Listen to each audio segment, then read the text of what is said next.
for joining us this afternoon. We're going to be looking over using the attachments side of the software. So this is for, well, as long as you've got a PDF of it, we can attach that to any of the messages that you want to send.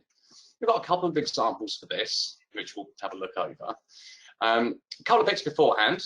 I've got Matt sat in the chat and questions. So if you do have any questions as we go along, please do drop them in. If you look into your GoToWebinar toolbar, they'll find a questions tab in there.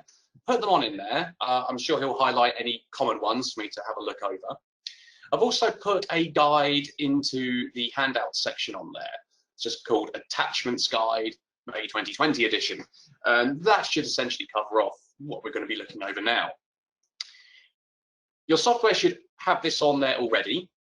If you find that your system isn't looking how mine's going to look, then we'll cover that as we get to it.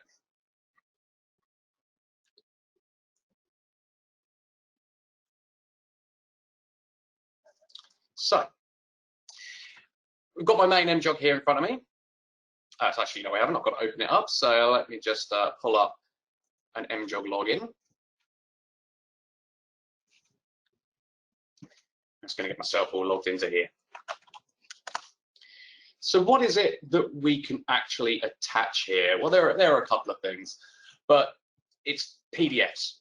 It's got the file you need to send has to be in a PDF file, and there is a maximum limit of that of 5 megabyte. Now that is a very large PDF, though. You'd have to be sending something quite large to break 5 megabyte in a PDF file. Starting in the simplest way, we can use this for our quick messages, our one-offs, either from the interface, as we have here, or we can do that from our desktop GP toolbar as well, if that's something you have on your system. I'll do it through quick message because we're all going to have that one. If we go into there and look for who we're looking for, I'm going to find him in our list. Now from here, it's the same as any other message. Yes, you can type out whatever you want to send, whenever you want to send it, that's fine. We can also start using templates. You might already have a bunch of these already set up for various different things, appointment cancellations and such. We've built a couple which are kind of preset for this kind of purpose though. Fit notes, prescriptions, that kind of affair. These will be for text and for the app as well, if that's something your MJog supports. So if I pick myself this prescription attached, it pre-fills us most of the message already. First name, last name, please use the following link to view your prescription. So what this is actually doing, because it's going by text, you can't send a file via text, you can't send a PDF, that just wouldn't happen. When this message gets through to the patient, it's going to have an internet link on there, just a normal web link, which will push them off to a page to collect their file, their prescription note or leaflet, whatever it is you want it to be. Hopefully my webcam's going to play ball, and so I can show you how that works. First thing though, I'm going to need to attach a file in here. It says here we can either drag and drop it, or we can choose file. Now, choose file is going to give you the normal kind of window here to find something on. But since I've got mine right here, I'm just going to grab one and drag and drop. And we can say it's saved, name of it, and you can have the option for a pin. Now this is going to be the year of birth of the patient. It depends how secure you want this to be. You don't necessarily have to have that PIN number on there. I'm going to leave it off for this time. Of course, we can also code it. We can tell it, give it a relevant read code and comment as to what it is we're sending. And all being well, we can hit send. And away it goes. So I'm just going to give that a moment for that to turn up into my phone. And it just has. So let me just try and switch over to a camera here.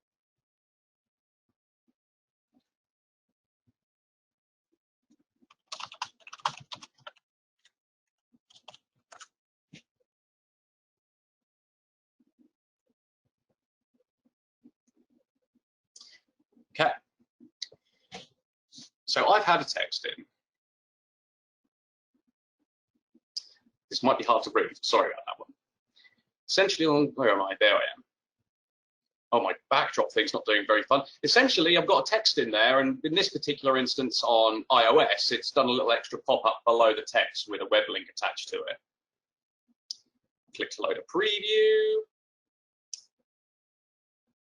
And that then sends me off to MJog.net. Now, again, that's going to be blurry at best, but in there is a copy of the file which I was sending. So that's fine. I can get it onto my phone, but I want to save it, or I want to print it, or I want a hard copy of it, or something to that effect. What am I going to do with this? So in here, at the very top, and again, this is all laid out in the handout that's in the list. You'll see there's just this little icon up the top here. They call it hamburger stack. It's the 3 lines piled on top of each other. We give that a nudge and it gives us some options, one of which, send to PC. Now you can download it to your phone as well if you prefer, but we're going to go with this send to PC option so I can show you through how that all works. So it needs the camera. Some phones are going to prompt that. It depends on the security settings your patient has on their smartphone. It's then, that's weird. It's telling me I need to go over to a web page and scan a QR code. You'll know what they are. See them all over the place. So switching back over to my screen.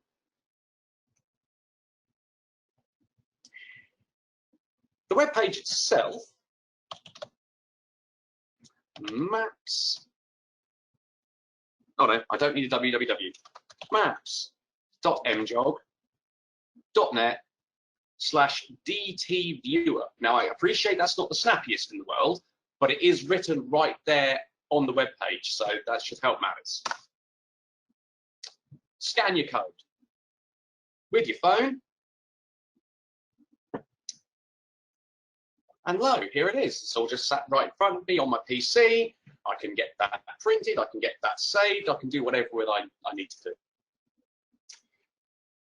That's how the process works for the patient end of things. Now, again, they're going to need a smartphone for this to work.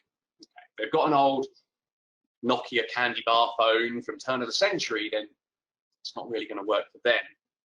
But if there's a web browser on that handset, this should typically work fine.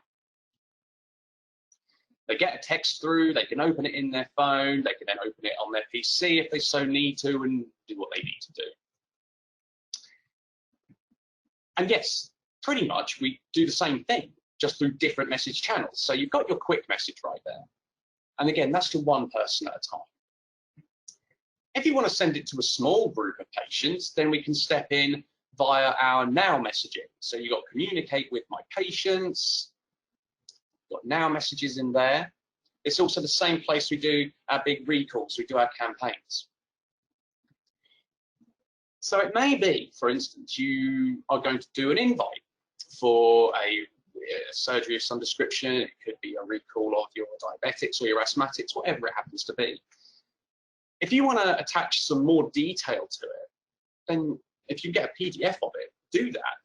So let me start with something pretty basic here. So I'm going to create just something completely from scratch here. Excuse my spelling. Dear whoever you are due something, you're due a thing. Please contact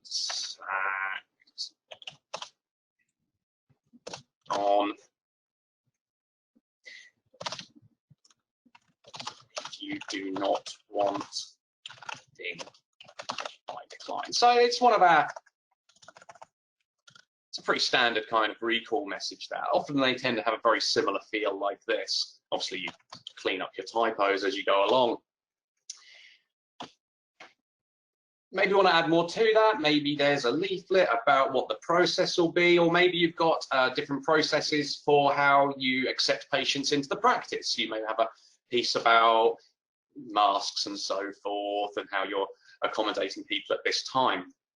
Well, again, we can take one of our PDFs, I've got one here. How do I control my blood pressure? So I can drag that in there. You see it's already in place. We can view our file as well if we prefer. We might not put a pin code on it.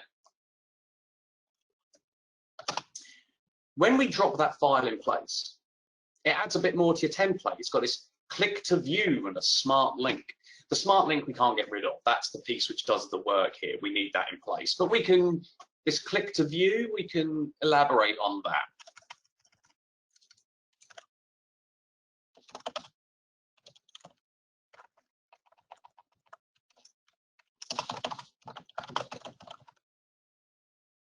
Further information, please click, and we add it all in there.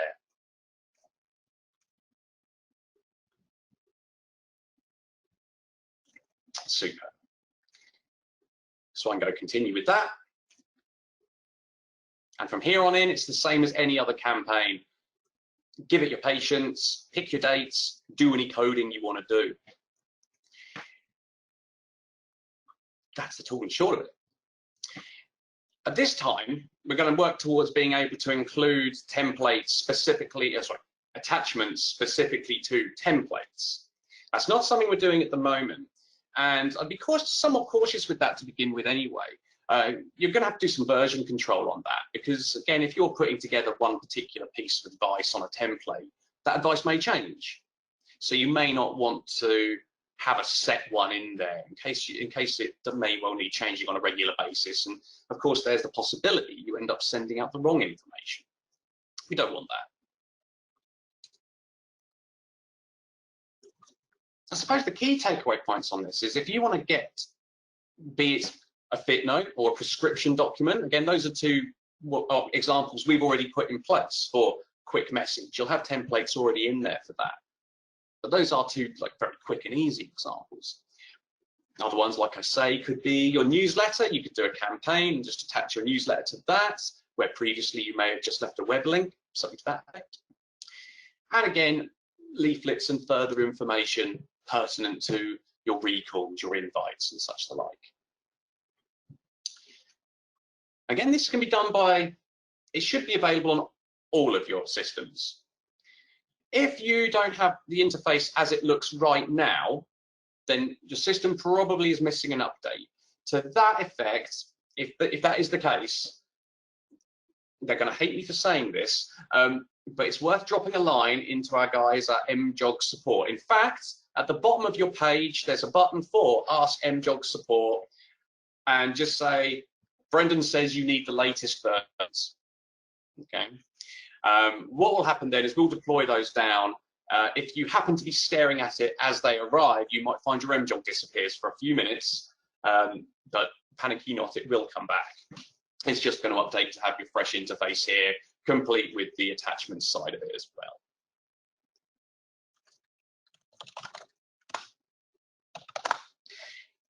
Now I'm going to have a quick peek into what questions we've had come in for a second. So if I just dive on in here and see what we've got. We've got many. Can attachment be added to bulk messages? I can see Matt's been answering things as we go along. How can we get access to the quick access toolbar from MJog? Now, I suspect what you mean by that is this little floating number up here, which I just clicked on. This is Desktop GP. We did a piece on this a couple of weeks ago, and no doubt we'll be doing another one soon as well. There's information on this via one of our web pages, but feel free to drop a line into your account manager. If you don't know that, it's just sales@mjog.com, and they'll be able to give you a rundown as to how we can get that applied. And that's more for being able to do quicker messages direct from your clinical system. It would work from this though. So let me take this the next step along. So this will work with System 1 just the same for those of you who are about to ask, but I don't have System 1, I have Evans. Get rid of that. Let me just get a password for my system here.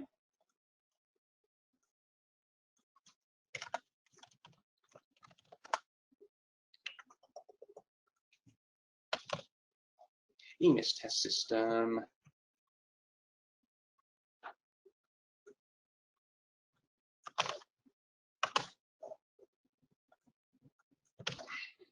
So I'm going to have a patient in here that I want to get one of those. Oh, let's transition back into my system. So just loading up.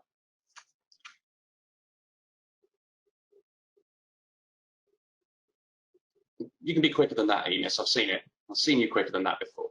There we go, we're in. So I need to get, say, that prescription. I need to send off a prescription note to one of my patients. So I pick them in the system here. As long as they're the active patient, in this case, there we have them. I can go to this floating head on the top of this MJog toolbar. It finds the patient and it launches me directly into quick text, quick message, sorry. If they've got the app, it will be loaded up as in trying to send it to the app. For those of you who are supporting MJog Smart, that's going to be an automatic piece for that. In this case, the patient is only getting text. I don't have a choice on that. But from here, I'm going to walk up and down, prescription attached. Grab my prescription note, put it in, coding if I want it, and send. And in the none too distant, that should arrive in my phone again. So that kind of helps remove a bit of the back and forth through the actual MJog interface, because you don't need to pick the patient. You've already got it open in EMIS. You click up on that button, it sends you into quick message, and we fix it from there. Now, I've seen a couple of questions coming in here, and what can you attach? Sorry, it's PDFs up to 5 megabyte, but just one at a time. Okay, it can't start sending multiple attachments in one. We've got other questions coming in about read coding. If you send a PDF, can you add reply options? You absolutely can. The actual meat of your text is whatever you want it to be. We're pretty much just adding a link to the bottom of it. With my templates, I can still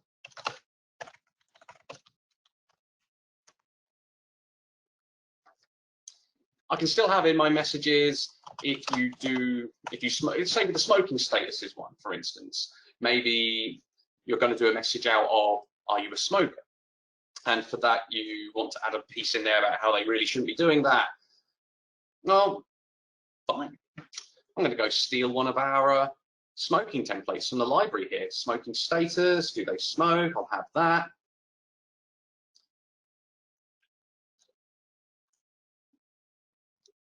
There it is in my lists. Both channels, why not? I do need to edit the template, of course. It doesn't come with these attached. So if I click into it, set up message template, there's my one for the smartphone app.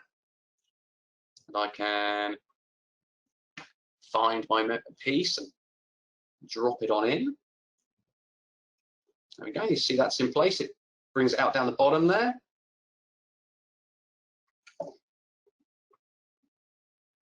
Continue. It's got it already in there for the text already, because we put it in one, so it assumes it's for both. And we can still do the exact same message. It's not changing the main content of it.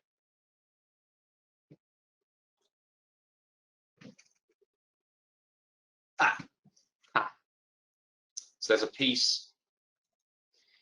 Because I've added it to an existing template, it's a good job I noticed that it did that, so I could point this one out. Copy and paste this into your message, so you might have this piece come up. Indeed, it gave me a warning because I hadn't done it. So it's there to help so you don't do this. Copy this wording, and maybe I'll get rid of this, get help to stop smoking. I'm going to chop that piece out. And then to view your file, click smart, blah, blah, blah. We could just change that around. For information regarding quitting smoking.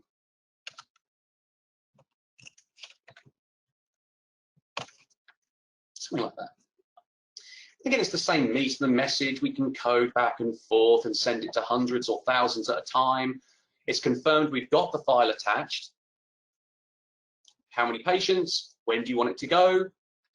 And to get to the actual answer, there's your piece of your codes. What responses are you looking for? Did they get the message at all? And same for text.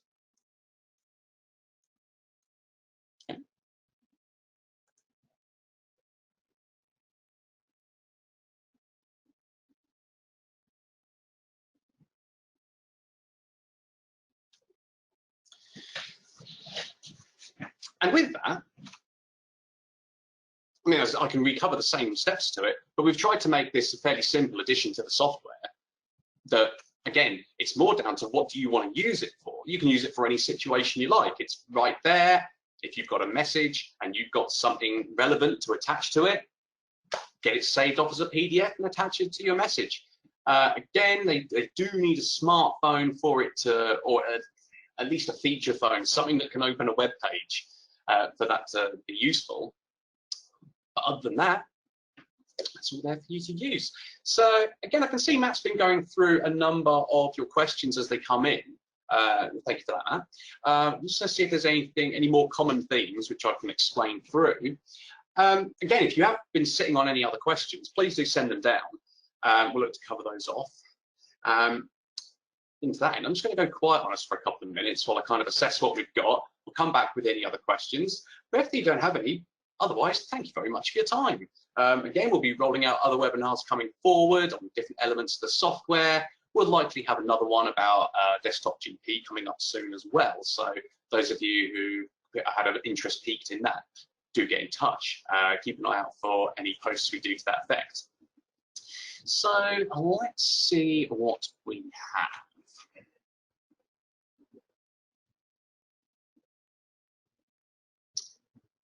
Okay, got another one for, can you just show us the one for attaching them from EMIS? Now, again, this is part of this Desktop GP bit, and we'll go over this in detail, well, more detail at least, when we roll that webinar. But there you are, you're in your clinical system, you've been seeing whichever patient it happens to be. It's this toolbar at the top. Some of you have noticed it has a degree of familiarity and similarity to another product that's out there. I can't deny that might be a thing. That flashing jog clock flashing green there is just to tell me I currently have replies in my system. I know they're there, I need to clean that out, that's my bad. You've got a little floating head here, and that's when you can start sending a message to whichever patient is open. And there are other ones here, a gold star for sending whatever is your most used message. It just automatically fires one to whoever it is. And we've also got an extra piece of that for video consultations as well. But I just want to send this patient their prescription note, fit note, whatever it is. Click on the head. Voila, we're into here. It's quick text by any other name. I can pick a template of whatever I want to use. Again, I've got some specifically here for fit notes, prescriptions and such, and you should have those in there as well in yours. Put my file on it, which are prescriptions, so in it goes. If I want to code it, need to set a code for it, and hit send. Yeah, that's that one. That toolbar just takes away the part where you're in the front end and you're in here and you're looking for whoever it happens to be and that kind of affair. It disregards those stages and just goes straight from your clinical system to picking your message. I've got some people asking if there are any handouts. Well, as it happens, there is a attachments guide in the handouts section. If you go into your GoToWebinar toolbar, you'll find handouts, 1 of 5 attachments guide. Grab yourself a copy of that. I appear to be also recording this, so there should be, all being well, a recording of this that's soon put out either via GoToWebinar or we'll be rehosting it onto our support center. On the homepage of MJog, your support center sits in quick options. And in there, we're going to start rejigging over our webinar section and updating that and bring all the more recent content to the front. And so, yes, there'll be a recording of it sat in there. How do you pull an attachment from your clinical system? Don't know. I can tell you about MJog, but I couldn't tell you about how to use your clinical system. Sorry about that. All I know is if you got a PDF of it, you can put it into MJog.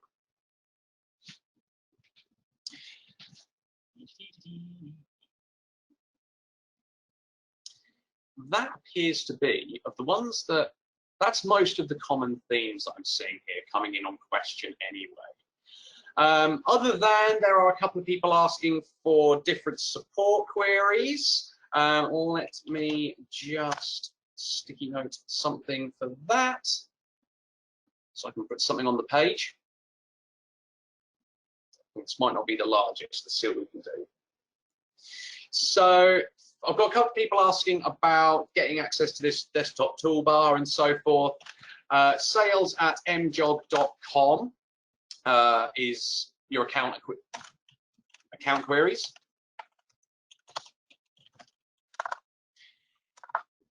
Going back to a bit earlier when I was saying about this MJog interface, and if that's looking different on yours, if you have the previous version where there's a lot of stacked up pieces up one side, then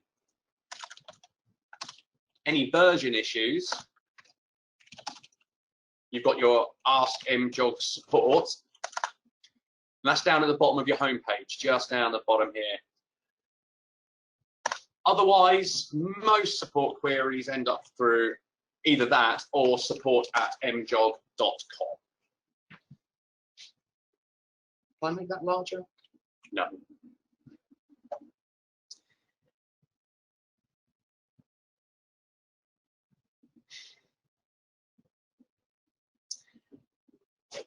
How does a patient know what their PIN number is? Very good question.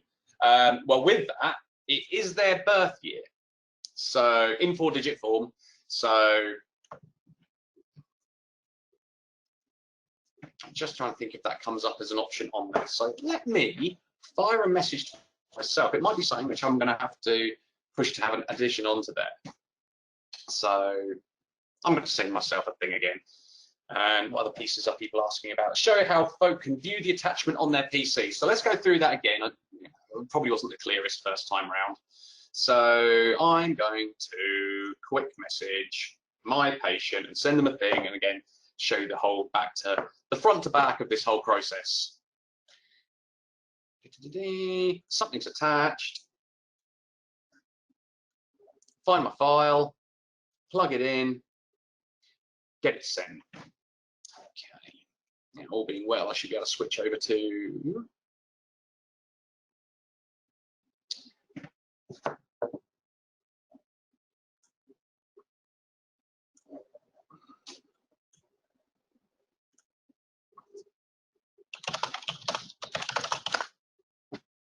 okay, and now we have a message.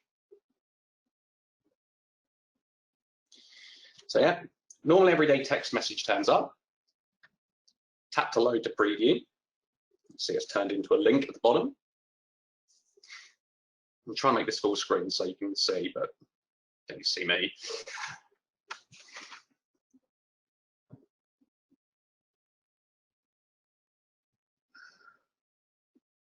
There we go. So it's loaded it up again to the phone.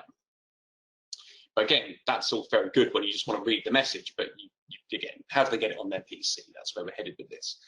Burger stack button, top corner. Open, useless present. So send to your PC. Again, there's also download if they've got, I don't know, a device that lets them retrieve files from it, Microsoft Surface maybe, something like that. Send to your PC.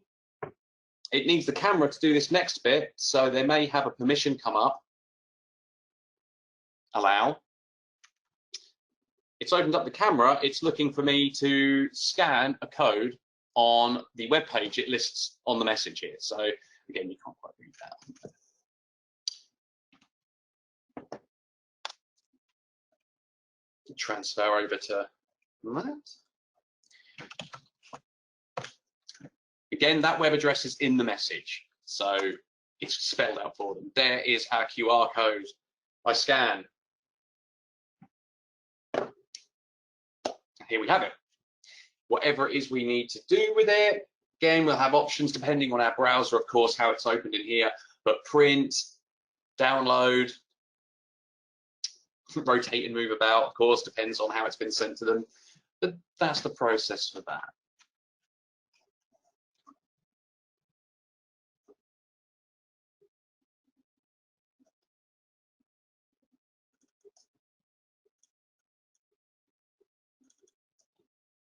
Just digging back through other ones we've got here.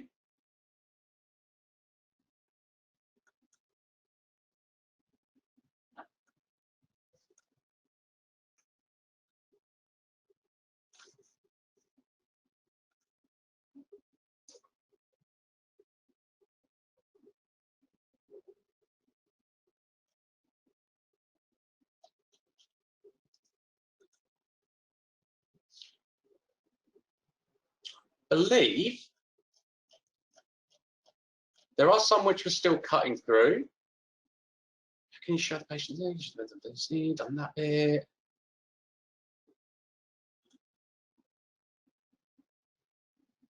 Okay, that appears to be, again, I've got a lot of repeated questions here.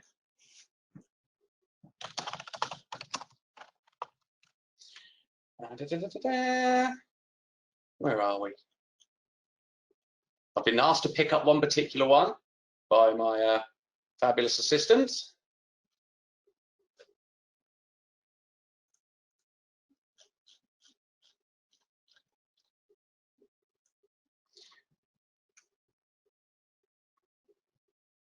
Okay. So a question's come in, and it's asking about essentially when you've got your MJog system, sometimes it will log you out. You look away from it for 10 minutes and you come back and you're halfway through doing something and it kicks you back to the login screen. Some of this is dependent on your user settings in MJog. It can also be dependent on your browser settings, but we can mitigate against as much of this as we can. There is a auto logout time in your user settings, so we can change that. This is also something we tell people to do with the Desktop GP add-on, because of course they're not going to be in here all of the day, they're going to be in Enix or System 1 actually doing what they need to do. They just need to get in here when the time comes. If you've got this main view interface, you can go through all options at the top. You can go through the main settings piece here as well. But we're looking for an option in here to manage MJog users. We've got a list of all of our people in here, all their different levels of access and whatnot. But I want my one here. Edit. Beneath all of your details, we have user auto logout time. You may well find that you are set to a default of something like 15 minutes. Just put that straight to 12 hours. Save your settings. And then, again, provided you haven't got some sort of override in Chrome or Internet Explorer or Edge, whatever it is you're using, MJog itself won't throw you out for a full 12 hours now. If you still haven't got the main interface, well, first of all, you haven't got the main interface, you do need it, so do let us know on that so we can update your system. Otherwise, this whole attachments piece you're not going to have. But if you want to change that setting regardless, going through the main list of options, you'd be in administration. In there, we get to the same page of managing MJog users. That's how they all kind of sit. Oh, so I was originally scheduled in for this for half an hour. I didn't really want to take up too much more of your time than all that. And I noticed I've already gone over, so sorry about that. Again, thank you very much for your time. We'll always be on the end of support@mjog.com. For any pieces pertinent to how do I use particular items, there's also training at MJog.com. If I give us that again. Essentially any questions which start with how do I, there's two kind of main ways of getting to those answers. First of all, Support Center. It sits smack dab on the home page, right there. That is often going to be quicker. You may well find the answer in there before we've even found your email. But me and my team on training at MJog.com, when we're not phoning sites and speaking to people one-to-one about their software, then yep, we'll be going through our inbox there and seeing what we can help you all with. But yes, thank you all very much for your time. Again, do get in touch if you need any updates to the systems, or if you want to know more about this desktop GP piece and having that released to your software. Again, we'll be doing more webinars going forward. Stay tuned to our Twitter, to our Facebook, and of course to Support Center as well. And we look forward to seeing you again in another one soon.